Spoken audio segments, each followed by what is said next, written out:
Bernoulli theorem. Bernoulli theorem को अब हम एनिमेशन के द्वारा समझने का प्रयास करेंगे।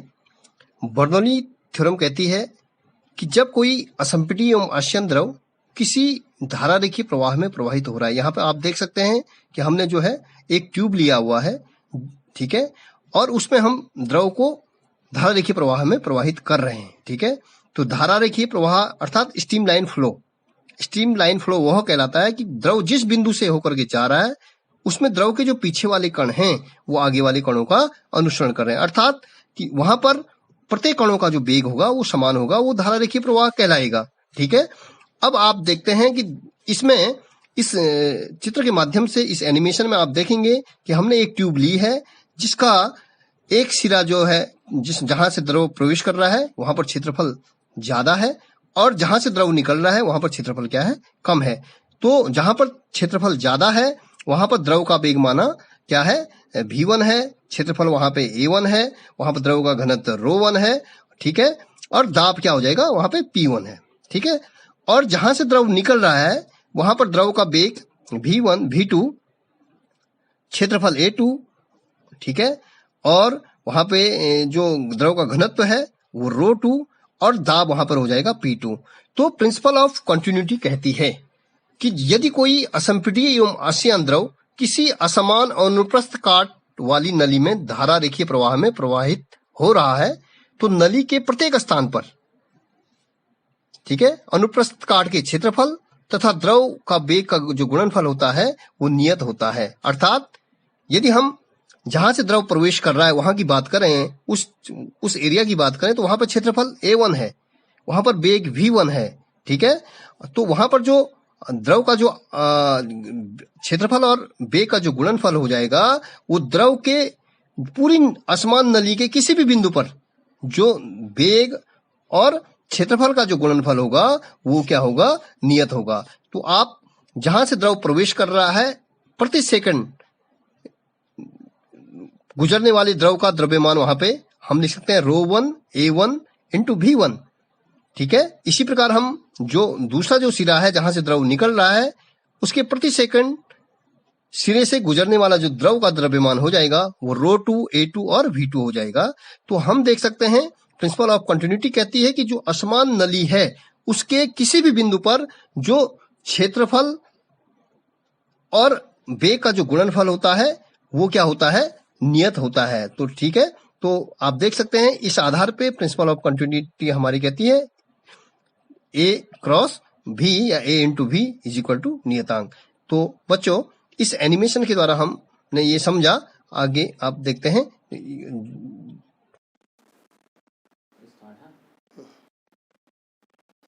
बर्नौली का प्रमेय, बर्नौलीज थ्योरम। बर्नौली ने द्रवों के प्रवाह के संबंध में एक प्रमेय दी जो इस प्रकार से है।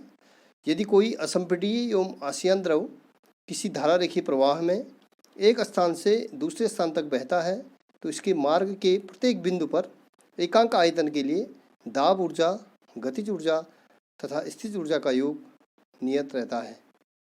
इसका जो सूत्र है दाब, चूंकि हम किससे डिनोट करते हैं, P से, तो P प्लस, अब इससे पूर्व मैंने बताया एकांक आयतन के लिए जो गतिज ऊर्जा है, तो एकांक आयतन के लिए गतिज ऊर्जा हम लिख रहे हैं 1/2 रो वी स्क्वायर, और एकांक आयतन के लिए स्थितिज ऊर्जा हो जाएगी रो जी एच। तो फाइनली हम इसको कहेंगे P plus 1/2 rho V squared plus rho G H बराबर नियतांक।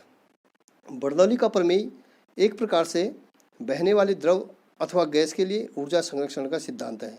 अतः इसमें जो टर्म है P plus rho G H को हम स्थैतिक दाब तथा जो टर्म 1/2 mv स्क्वायर को हम गतिक दाब कहते हैं। जैसा कि मैंने इससे पूर्व कहा कि बर्नौली का प्रमेय एक प्रकार से बहने वाले द्रव अथवा गैस के लिए ऊर्जा संरक्षण का सिद्धांत है। इसमें मैंने बताया कि P plus rho G H को स्थैतिक दाब और 1/2 mv स्क्वायर को गतिक दाब कहते हैं। तो चित्र में अब मैं आपको बताऊंगा कि किस प्रकार से बर्नौली थ्योरम प्रूफ की जाती है। तो ये चित्र आप देख रहे हैं। चित्र में बर्नौली थ्योरम कहती है कि जब कोई असंपीड्य एवं आस्यन द्रव किसी धारा रेखीय प्रवाह में प्रवाहित किया जाता है। तो चित्र में आप देख सकते हैं कि एक जो है अनुप्रस्थ परिच्छेदीय, जहाँ पे जो है अलग अलग अनुप्रस्थ परिच्छेदीय क्षेत्रफल है, एक्स और वाई वाली जो नली है, एक्स आप देख सकते हैं चित्र में, एक्स का जो क्षेत्रफल है वो ज़्यादा है और वाई का कम है। तो जो एक्स वाला सिरा है जहाँ से द्रव प्रवेश कर रहा है, तो चित्र में आप देख सकते हैं दिखाई गई नली एक्स वाई से कोई असंपीड्य एवं आश्यन द्रव धारा रेखीय प्रवाह में बह रहा है। माना नली के एक्स सिरे पर का क्षेत्रफल A1 तथा वाई सिरे का क्षेत्रफल A2 है। अब आप देख सकते हैं A1 ज़्यादा है और A2 कम है। एक्स तथा वाई सिरे की पृथ्वी के सतह से जो हाइट है वो H1 और H2 है। नली के सिरे एक्स का बेग, जहाँ द्रव प्रवेश कर रहा है वहाँ पर बेग V1, और जहाँ मतलब जहाँ से द्रव बाहर निकल रहा है वाई सिरे पर द्रव का बेग V2 है। क्योंकि आप देख रहे हैं A2 का मान A1 से कम है, अतः अविरतता के सिद्धांत के अनुसार जो प्रिंसिपल ऑफ कंटिन्यूटी है उसमें V2 का मान V1 से अधिक होगा। अर्थात जहाँ पर परिच्छेदीय क्षेत्रफल कम होगा वहाँ पर बेग क्या होगा, ज़्यादा होगा, और जहाँ पर परिच्छेदीय क्षेत्रफल ज़्यादा होगा वहाँ पर बेग कम होगा। जो द्रव एक्स सिरे से प्रवेश करता है वह 1 सेकंड में V1 दूरी तय कर लेता है। इस द्रव का पर एक बल काम करता है और वह बल दाब गुणा गया क्षेत्रफल। आप जैसे कि जानते हैं जो दाब होता है वो P बराबर F/A, इसलिए हम उस 1 सेकंड में V1 दूरी तय कर लेता है, और इस द्रव पर जो बल काम कर रहा है वो है दाब गुणा गया क्षेत्रफल। हम उसको लिखेंगे P1 × A1। जैसे कि मैंने आपको बताया x1 जो सिरा है, x जो सिरा है वहाँ पर दाब P1 है और उसका परिच्छेदीय क्षेत्रफल A1 है, कार्य कर रहा है। अतः 1 सेकंड में x सिरे से प्रवेश करने वाले द्रव पर किया गया कार्य आप जानते हैं बल गुणा गया विस्थापन। तो बल हमने ऊपर निकाला है P1 गुणा गया A1, दाब गुणा गया क्षेत्रफल, और जो दूरी तय कर रहा है वो V1 दूरी तय कर रहा है। कहाँ पे? x सिरे पर। इसी प्रकार सिमिलरली हम देखेंगे y सिरे से जो निकल रहा है, x सिरे से द्रव प्रवेश कर रहा है और y सिरे से निकल रहा है, तो y सिरे पर भी इसी प्रकार से हम बल निकालेंगे। तो जो y सिरे से निकलने वाले द्रव पर जो बल होगा वह होगा दाब गुणा गया क्षेत्रफल, और चूंकि y सिरे पर दाब P2 है और उसका क्षेत्रफल A2 है, तो आप देख सकते हैं जो बल होगा वो होगा P2 गुणा गया A2, तथा 1 सेकंड में V2 दूरी वो तय कर रहा है। अतः 1 सेकंड में y सिरे से निकलने वाले द्रव पर किया गया कार्य, जैसा कि ऊपर हमने बताया बल गुणा गया दूरी, तो बल हमने निकाला ही है P2 गुणा गया A2 × V2। तो द्रव पर प्रति सेकंड किया गया नेट कार्य, मतलब द्रव पर प्रति सेकंड किया गया नेट कार्य हो जाएगा x सिरे से प्रवेश करने वाले द्रव पर किया गया कार्य, 1 सेकंड में x सिरे से प्रवेश करने वाले द्रव पर किया गया कार्य, और 1 सेकंड में y सिरे से निकलने वाले द्रव पर किया गया कार्य। उन दोनों का हम अंतर निकालेंगे, वो हमारा क्या हो जाएगा, द्रव पर प्रति सेकंड में किया गया नेट कार्य। परंतु A1 × V1 जो हमारा x सिरा है, x सिरा का जो क्षेत्रफल है A1 है, वहाँ पर पानी का जो बेग है, द्रव का जो बेग है वो V1 है, अर्थात उसका जो दूरी तय कर रहा है वो V1 दूरी तय कर रहा है। तो यहाँ पर जो आयतन हो जाएगा x सिरे पर वो A1 V1, और y सिरे पर जो आयतन हो जाएगा वो हो जाएगा A2 × V2। क्रमशः 1 सेकंड में x सिरे और y सिरे से निकलने वाले द्रव के आयतन हैं, जैसा कि मैंने बता ही दिया है, जो आपस में बराबर होंगे। किसके अनुसार? प्रिंसिपल ऑफ कंटिन्यूटी के अनुसार। प्रिंसिपल ऑफ कंटिन्यूटी कहती है कि जब कोई असंपीड्य एवं असीम द्रव किसी असमान परिच्छेदीय क्षेत्रफल वाली नली में प्रवाहित हो रहा है, तो उस नली के प्रत्येक बिंदु पर क्षेत्रफल और बेग का जो गुणनफल होता है वो नियत होता है, और वो नियत किसके बराबर होगा? द्रव्यमान बटे घनत्व के। जो आयतन होता है, चूंकि आप जानते हैं कि जो घनत्व होता है वो होता है द्रव्यमान बटे आयतन, इसलिए आयतन बराबर हो जाएगा m/ρ। जहाँ 1 सेकंड में सिरे x पर प्रवेश करने वाले तथा y सिरे से निकलने वाले द्रव का द्रव्यमान तथा द्रव का घनत्व, यह मान हम कहाँ रखेंगे? समीकरण 1 में रखते हैं। तो द्रव पर प्रति सेकंड किया गया जो नेट कार्य है वो हम क्या कर देंगे, m/ρ हमारा कॉमन आ गया, P1 - P2, यह हमारी समीकरण नंबर 2 निकली।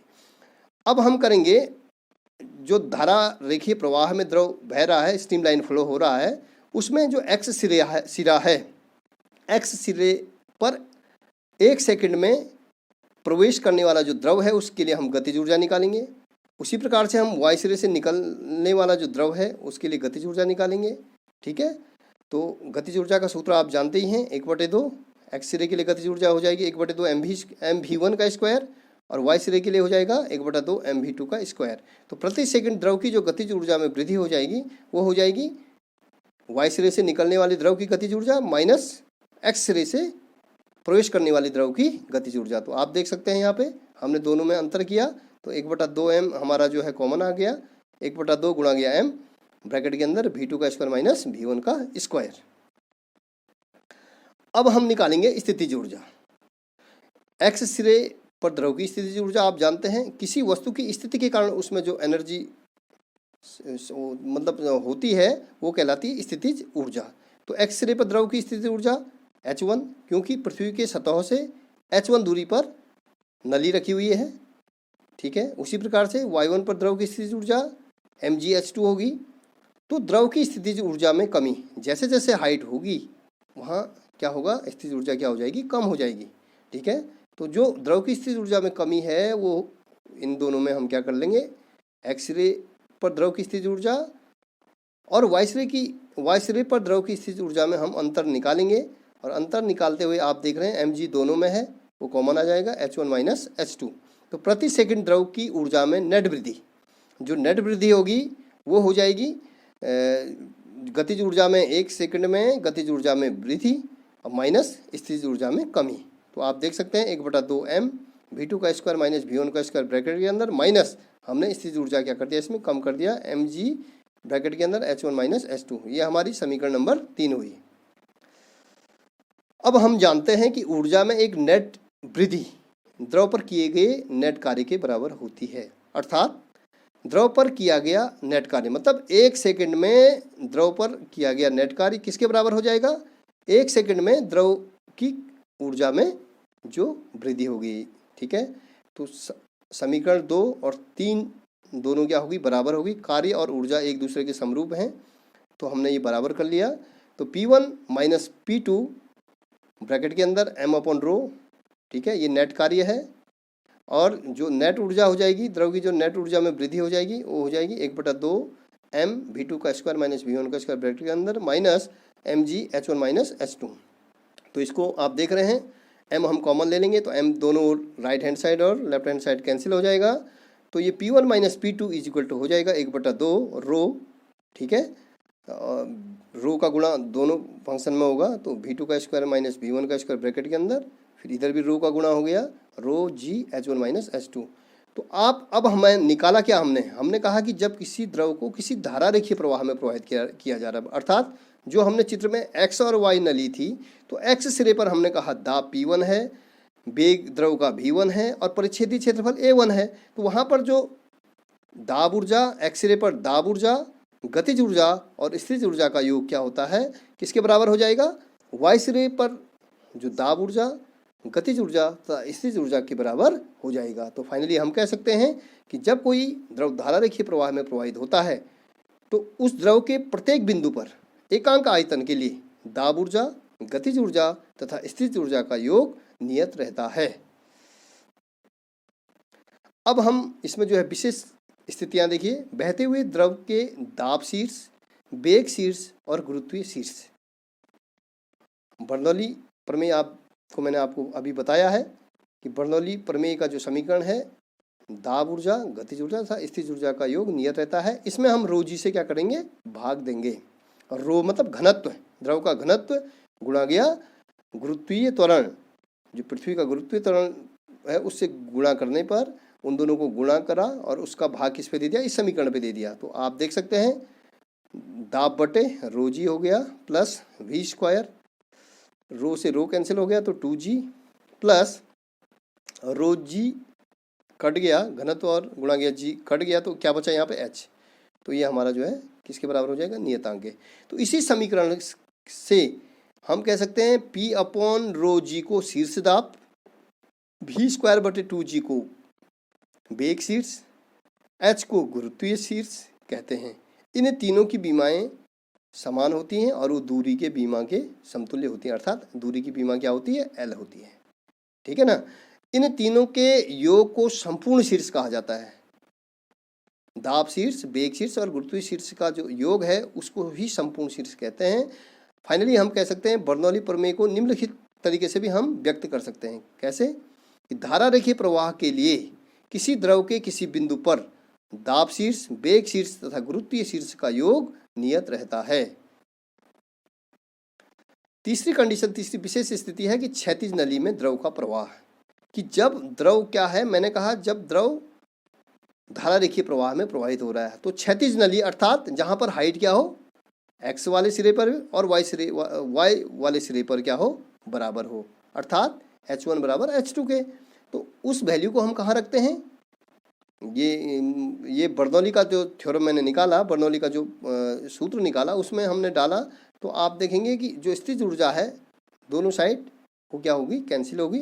तो ये बचा आपका दाब ऊर्जा और गतिज ऊर्जा, एक्स साइड, एक्स सिरे पर दाब ऊर्जा प्लस गतिज ऊर्जा और वाई सिरे पर दाब ऊर्जा प्लस गतिज ऊर्जा। तो फाइनली आप कह सकते हैं कि जब द्रव क्षैतिज नली में प्रवाह हो रहा हो तो दाब ऊर्जा और गतिज ऊर्जा का योग क्या होता है, नियत होता है। ठीक है।